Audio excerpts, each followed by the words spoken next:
আমাদের বুকের রক্ত, আমাদের পানির তৃষ্ণা এখনো মিটে নাই।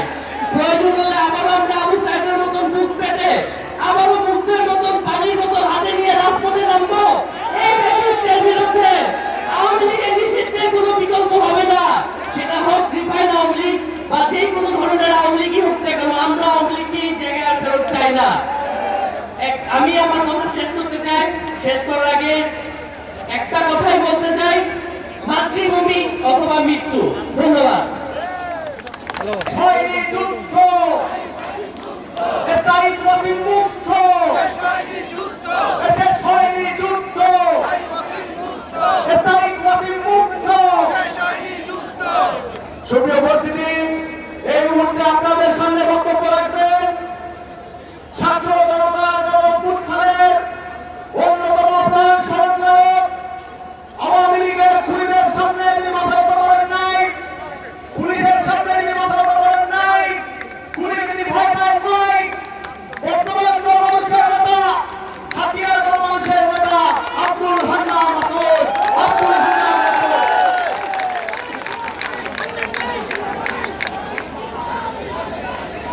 সামনে উপস্থিত হাজারো ছাত্র জনতা, আপনাদের সামনে কয়েক ধাপ পরে আবারও দাঁড়িয়েছি, কিন্তু আজকের দাবি কি আবারও ভিন্ন। সে 8 মাস 9 মাস পরে আমরা আজকে এখানে দাঁড়াতে হচ্ছে আওয়ামী লীগ নিষিদ্ধের প্রশ্নে। এটা মনে হচ্ছে আমার কাছে এটা এই জাতির সাথে তামাশা ছাড়া আর কিছুই নয়। আমাদের এই শহীদ আহত ভাই বোনদের সাথে তামাশা করা হচ্ছে। যে আওয়ামী লীগকে এই দেশের ছাত্র জনতা ঐক্যবদ্ধভাবে 5ই আগস্ট তাড়িয়ে দিয়েছে, তাদের নিষিদ্ধের জন্য আবার কেন রাজপথে দাঁড়াতে হবে? যে আওয়ামী লীগকে তাড়ানোর জন্য শহীদ আবু সাইদ ওয়াসিম মুক্তর মতো হাজার জন জীবন দিয়েছেন, কেন সেই আওয়ামী লীগ নিষিদ্ধের জন্য আবার রাজপথে দাঁড়াতে হবে? আওয়ামী লীগের ইতিহাস কি আমাদের অজানা? আওয়ামী লীগের ইতিহাস কি দেশের মানুষের অজানা? সেই 71 পরবর্তী সময় থেকে শেখ মুজিব গণহত্যাচারের জীবনমুক্তি বাহিনী নিয়ে শেখ মুজিব এদেশের মানুষের জন্য নিয়ে এসেছিল অভিশাপ। অর্থনীতিকে ধ্বংস করে দিয়ে এদেশের খাদ্য সম্পদ বিদেশে পাচার করে এদেশের দুর্ভিক্ষ এনে দিয়েছিল। 74-এর দুর্ভিক্ষে এদেশের লক্ষ লক্ষ মানুষ নিহত হয়েছিল। দুর্ভিক্ষের মানুষ না খেয়ে শহীদ হয়েছিল। দুর্ভিক্ষের পরবর্তী সময়ে এদেশের চিপাহী বিক্ষিপ্তী জনতা শেখ মুজিবকে উৎখাত করেছিল। যদিও সেটা নির্মম হত্যাকাণ্ড করেছিল, আমরা তার নিন্দা জানিয়েছি, কিন্তু পরবর্তীতে শেখ হাসিনা 96-তে এসে তার পাপের অপকর্মের জন্য ক্ষমা চেয়ে মাথায় হিজাব পরে পট্টি পরে এদেশের মানুষের কাছে ভোট চেয়েছিল। এদেশের মানুষ স্মরণ করে শেখ হাসিনাকে আরেকবার বিশ্বাস করেছিল, কিন্তু শেখ হাসিনা 96-তে ক্ষমতায় এসেন ভারতের দাবিদারি শুরু করেছিল।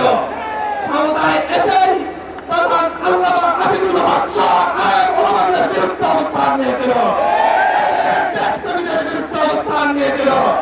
পরবর্তীতে এদেশের মানুষ তাকে জবাব দিয়েছিল 2001 সালের নির্বাচনে, তখন বুঝতে পেরেছিল আর আওয়ামী লীগ কিংবা ভারতের সেই দাবিদার গোষ্ঠীর ক্ষমতায় আসা সম্ভব না। তখন 7-8 সেজনে ফখরুদ্দিন মঈনুদ্দিনের সহযোগিতা নিয়ে ভারতের ইন্দোরে একটি কার্যকরী নির্বাচনের মধ্য দিয়ে সে আরেকবার ক্ষমতায় আসে। তারপরে ইতিহাস অজানা। এদেশের আলেমওয়ালাকে রাজনৈতিক কারণে হত্যা করেছিল, ফাঁসি দিয়েছিল। 2013 সালের 5ই মে হত্যাকাণ্ড ঘটিয়েছিল। 2013 সালের 28শে ফেব্রুয়ারি শুধুমাত্র একজন আলেমের মুক্তির লড়াইয়ে মানুষকে নির্বিচারে হত্যা করেছিল। এদেশের মানুষকে গুম করেছিল, ইলিয়াস আলীর মতো থেকে গুম করেছে।